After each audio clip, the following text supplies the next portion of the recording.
Today on the net, online tributes for a Syrian cyber activist killed in Homs earlier this week. Environmental activists campaigning for the preservation of a park in the Armenian capital. And web users help a Japanese tourist retrieve his bicycle that was stolen in China.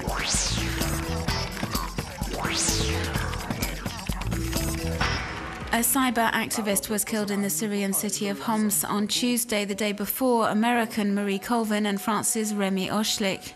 Although Rami Al-Sayed was not a professional journalist, the 26-year-old was one of the most active bloggers in this city, which has produced many martyrs of the Syrian revolution.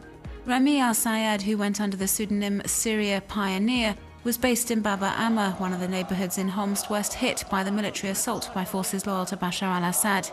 He had uploaded hundreds of videos to YouTube over the past few months, providing first-hand accounts of the anti-government protests and testifying to the ruthless and bloody crackdown ordered by the Damascus regime. He often recorded the intense shelling at very close range, and his footage was broadcast by media outlets the world over.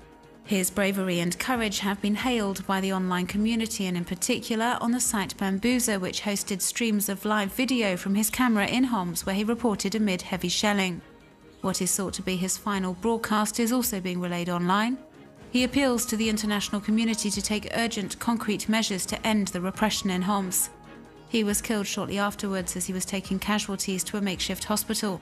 The car he was in was hit by shelling. He leaves behind his wife and their 1.5-year-old daughter. Over the past 2 weeks or so, environmental activists in Armenia have been protesting a city council decision to allow the construction of boutiques in the Mashtots Park, one of the last remaining green spaces in the capital, Yerevan. The movement has been widely relayed online, with activists using the web to raise awareness and mobilize public support. As we can see in this online video, a number of rallies have taken place around the park in recent days protesting the move. Hundreds of demonstrators braved the cold, intent on convincing the local authorities to reverse their decision.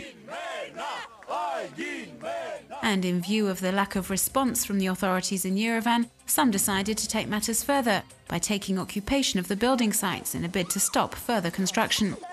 The operation was partly organised via social networks under the hashtag Occupy Mashtots Park and resulted in some participants being arrested by the police.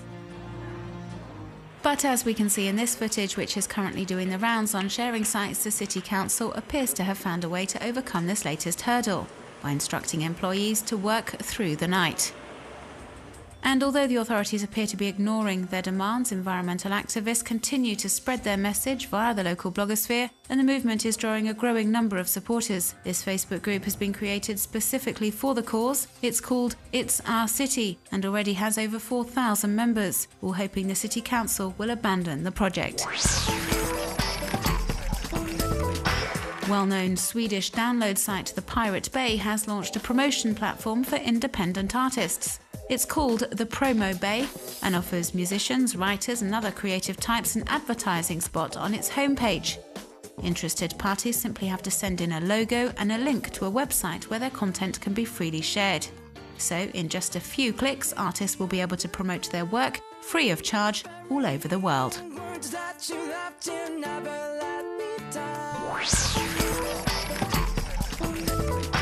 Back in October, Keishiro Kawahara quit his job in Japan to cycle around the world. But when he arrived in Wuhan in central China, his bike was stolen.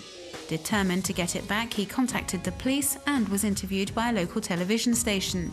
The report was widely relayed on social network and thousands of people joined the search for his missing bicycle. 3 months later, his travelling companion was returned to him after one web user spotted it for sale in an underground market in the city's suburbs.